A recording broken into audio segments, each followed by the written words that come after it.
बिस्मिल्लाहिर्रहमानिर्रहीम। लिर्रिजाल नसीबुम मिम्मा तरकल वालिदानि वल अक़रबून वलिन्निसाइ नसीबुम मिम्मा तरकल वालिदानि वल अक़रबून मिम्मा क़ल्ल मिन्हु औ कथुर नसीबन मफ़रूज़ा। वइज़ा हदरल क़िस्मत उलुल क़ुर्बा वल यतामा वल मसाकीन फर्ज़ुक़ूहुम मिन्हु वक़ूलू लहुम क़ौलन मअरूफ़ा। सदक़ल्लाहुल अज़ीम व बल्लगना रसूलुहुन नबियुल करीमुल अमीन। तमाम तारीफ़ें अल्लाह जल्ल शानहू के लिए, बेहिसाब दुरूद व सलाम इमामुल अंबिया हमीदुल किब्रिया सल्लल्लाहु अलैहि वसल्लम के लिए, अंबिया अलैहिस्सलाम और सरकार की आल व असहाब के लिए। इरशाद खुदाबंदी है, लिर्रिजाल नसीब, मर्दों के लिए हिस्सा है, मिम्मा तरकल वालिदानि वल अक़रबून, उस माल में से जो माँ बाप और करीबी रिश्तेदार छोड़े।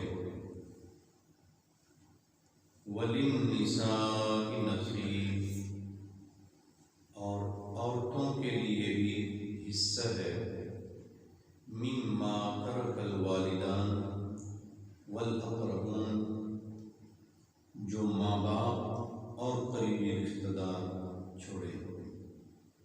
मिम्मा क़ल्ल मिन्हु औ कथुर, वो माल थोड़ा हो या ज़्यादा।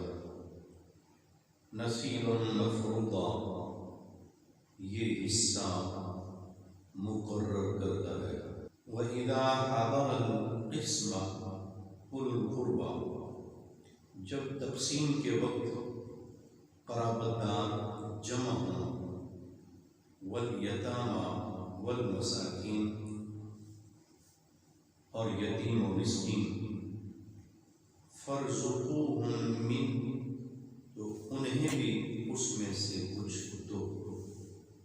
वक़ूलू लहुम क़ौलन मअरूफ़ा, और उनसे भलाई की बात कहो। दौरे जाहिलियत में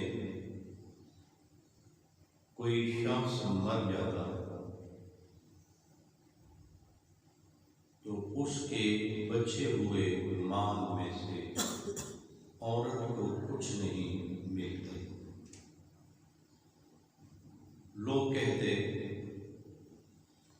ये तो जंग में जाने के काबिल नहीं, इसको क्यों वारिस बनाए। लिहाजा बस एक जुमले के साथ ही औरतों को महरूम कर दिया जाता, और मरने वाले के बच्चों को भी महरूम कर दिया जाता कि ये तो छोटे होते, ये भी दौड़ धूप करने के काबिल नहीं है, ये भी महरूम। लोगों ने अपने घर में ही कानून बनाए हुए थे। जैसे मुहावरे में कहा जाता है, जिसकी लाठी उसकी बेटी। तो ये लोगों ने एक जुल्म और जबर के कानून वज़ा किए हुए थे। इस्लाम ने आके वो सारे जुल्म जबर के ज़ाब्ते ख़त्म कर दिए। औरत को भी वारिस बनाया, बच्चों को भी वारिस बनाया। एक शख्स फौत हुआ, उसने बीवी छोड़ी, बच्चियां, बेटा छोड़ा।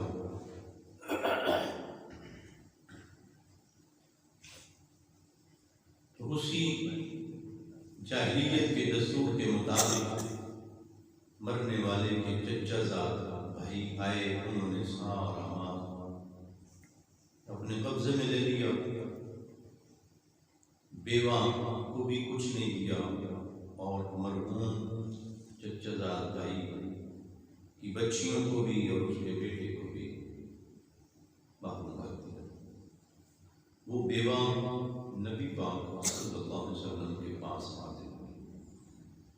ज़ाहिर बात है, इंसान वहाँ जाता है जहाँ उसकी सुनी जाती है, जहाँ कोई उसको तसल्ली देने वाला हो, जहाँ उसको कोई उसके सर पर दस्ते शफ़क़त रखने वाला हो।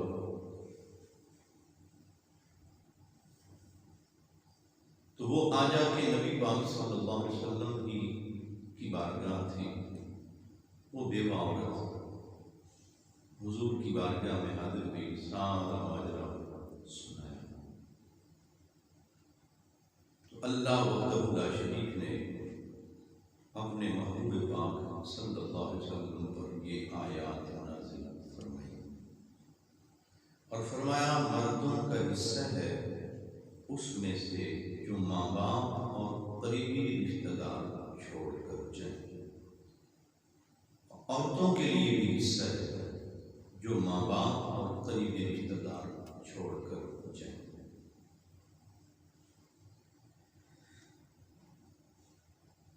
तो कुरान पाक की एक नहीं 20 ऐसी आयात हैं जिनमें अल्लाह ताला ने औरतों के हुकूक बयान फरमाए, औरत को इज्जत दी, औरत को एहतराम दिया।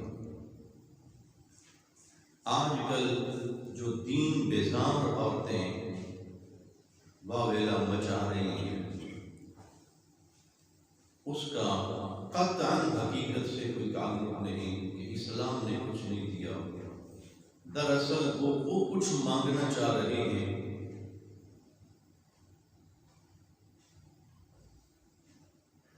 जिसमें शर्म हया की तहजीब को पामाल करना चाहते हैं और इस्लाम उन्हें हर किसी की इजाज़त नहीं देती। इस्लाम बेहयाई की इजाज़त नहीं देता। वो दीन बेजार औरत सरेआम घूमना फिरना, मर्दों के साथ कंधे से कंधा मिलाना, नाच गाना करना, वो ये कुछ मांग रही है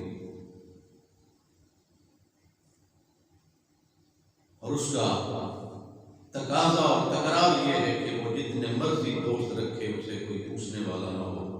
ये इंतहा दर्जे की कमसरफी और इसको कहा जाए कि ये जिस्म फरोशी है तो बिल्कुल बचा है। हक ताला ने मर्दों को भी हकदार बनाया, औरतों को भी हकदार बनाया। और इसमें एक जोड़ी ज़ाब्ते की बात है, दोनों जगह फरमाया वल अक़रबून, जो जितना करीबी है वो उतना बड़ा वारिस भी है। माँ बाप छोड़े, माँ बाप अपनी औलाद छोड़े, या कराबदार कोई अपने कराबदार छोड़े, तो वो वारिस बने। बाप को कोई महरूम नहीं कर सकता, बेटे को कोई महरूम नहीं कर सकता, बेटी को कोई महरूम नहीं कर सकता, बीवी को कोई महरूम नहीं कर सकता, माँ को कोई महरूम नहीं कर सकता। ये ऐसे रिश्ते हैं कि इन्हें महरूम नहीं किया जा सकता किसी सूरत में। यानी अगर कुछ मर्द हैं जो हर हाल में वारिस बनेंगे, तो कुछ औरतें हैं जो हर हाल में वारिस बनेंगे। अगर बाप मौजूद है, कोई शख्स मर जाए, माँ बाप छोड़े, तो जब बाप वारिस बनेगा तो माँ भी वारिस बनेगी। ऐसे ही कोई मर्द औरत फौत हो जाए, उसने बेटा भी छोड़ा और बेटी भी छोड़ी, बेटा भी वारिस बनेगा, बेटी भी वारिस बनेगी। शौहर बीवी में से कोई फौत हो जाए, ना शौहर मालूम होगा ना बीवी मालूम होगी। इन ज़ाब्तों को देखें और फिर गौर करें, इस्लाम के खिलाफ आवाज़ें उठाने वाला तबका वो किस कदर बोहतानबाजी पर उतरा हुआ है, इल्ज़ाम तराशी पर उतरा हुआ है, और उनके उस एहतिजाज का कतआन कोई जवाज़ नहीं। कराबत जितना मैयत से करीबी ताल्लुक होगा वो वारिस होगा और दूसरा महरूम हो जाएगा। मसलन बेटा मौजूद हो, मरने वाले का बेटा मौजूद है तो उसका पोता महरूम हो जाएगा। ज़ाहिर बात है, बेटे का ताल्लुक पोते से ज्यादा करीब है, मरने वाले से ज्यादा करीब पोता नहीं बेटा है, लिहाजा बेटा वारिस बनेगा। बेटी मौजूद है, पोती वारिस नहीं बनेगी। मरने वाले का बाप मौजूद है, दादा वारिस नहीं बनेगा। माँ मौजूद है, नानी वारिस नहीं बनेगी। जितना ताल्लुक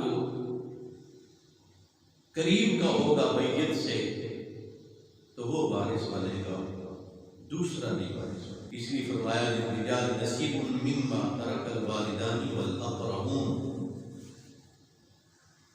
माँ बाप अगर अपनी औलाद छोड़ कर जाएं, औलाद वारिस बनेगी, और कराबतदार अगर अपने कराबतदारों को छोड़ कर जाएं, मसलन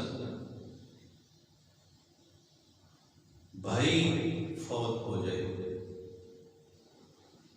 किसी का भाई फौत हो, उसकी औलाद कोई नहीं, ना बेटा है ना बेटी है, तो ऐसे में उस मरने वाले के भाई भी वारिस बनेंगे, उसकी बहनें भी वारिस बनेंगी। माँ बाप की विरासत का तो बयान हो चुका, औलाद वारिस बनेगी। अगर बेटे पोते नहीं हैं, अगर बेटे नहीं हैं तो पोते वारिस बनेंगे, बेटियां नहीं हैं पोतियां वारिस बनेगी। आगे बढ़े तो कराबतदारों में बहन फौत हो जाए, भाई फौत हो जाए, उनकी औलाद कोई ना हो, और अगर कोई शख्स फौत हो जाए, मर्द या औरत, उसकी औलाद मौजूद हो, तो फिर भाइयों बहनों को कुछ नहीं मिलेगा, क्योंकि औलाद ये ज्यादा करीब है, औलाद ज्यादा करीब है। इस वास्ते भाई बहनें महरूम हो जाएंगे औलाद की मौजूदगी में। मीरास के मसाइल के बड़े तफसीली मसाइल हैं और बड़ी बारीकियां हैं। इसके बाद एक और बड़ी ईमान अफरोज बात बयान हुई कि तकसीम के वक्त अगर कोई ऐसा माहौल बना है, खानदान के कुछ बुजुर्ग मिले, उन्होंने अपने उस फौतशुदा अजीज की मीरास तकसीम करना चाहिए, उसके बच्चों में, बच्चियों में, बीवी में, शौहर में, माँ बाप में, अल्लाह आदम क्या जो जो उसके कराबतदार वारिस बनते हैं कुरान और हदीस की रूह से। ऐसे मौका पर कुछ वो लोग भी आ गए जो वारिस नहीं बनते, लेकिन वो उस मौका पर मौजूद है और माल में गुंजाइश भी है, पढ़ने वाला से हैसियत था, उसके पास रुपए पैसे की कमी नहीं थी, उसके बेटों को बेटियों को दिया, बेवा को दिया, माँ बाप को दिया। ऐसे मौकों पर अगर भाई भी मौजूद है, मरने वाले के भाई भी मौजूद है, तो कुछ न कुछ उनको भी दे दिया जाए, तमाम की रजामंदी के साथ, बेटों की रजामंदी के साथ, वारिसों की रजामंदी के साथ। हाँ, ये भी हमारे लिए काबिल एहतराम है, भाई बहने हैं, कि बहुत अच्छा खूबसूरत तरीका है तकसीम का, ताकि अगर वो आए और उनमें कुछ मुस्तहिक भी हों तो वो मायूस न वापस जाए। ये तो बहरहाल क़राबतदार लगते हैं, जो कुछ भी ना लगता हो। वल यतामा वल मसाकीन, फरमाया तकसीम के मौका पर अगर कोई यतीम मिस्कीन भी मौजूद हो तो तुम उन्हें भी कुछ न कुछ दे दो। हुकूक का ख्याल जितना इस्लाम में रखते है, किसी और मज़हब ने उस कदर हुकूक की पासदारी नहीं की।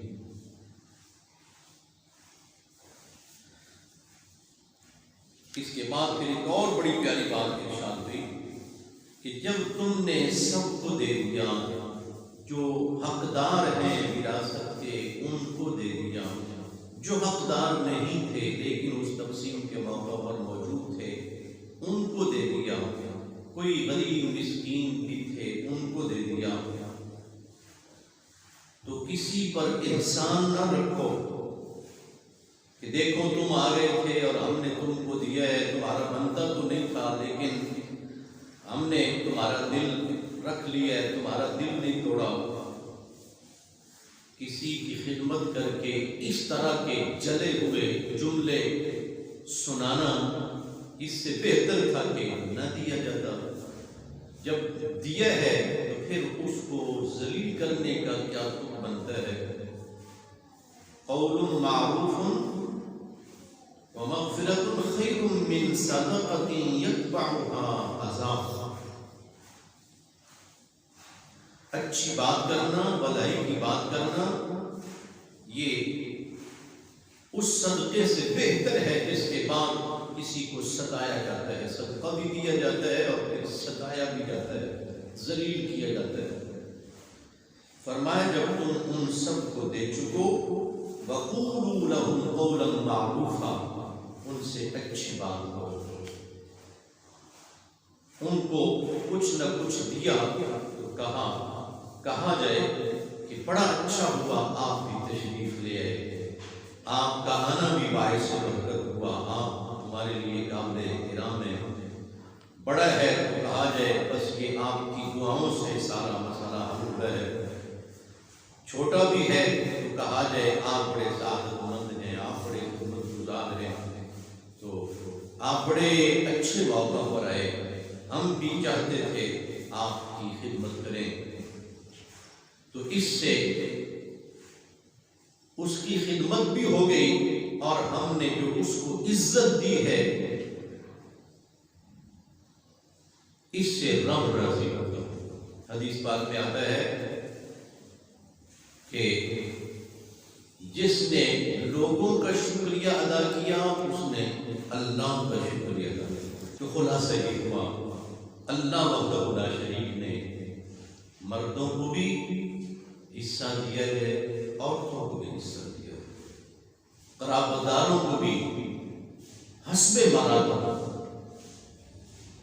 हिस्से अदा किए हैं और अच्छी बात कहने का हुक्म दिया है ताकि किसी की दिल शिकनी न हो, किसी की इज्जत पर हर्फ न आए। अल्लाह करीम हमें इस्लाम के इन सुनहरी उसूलों को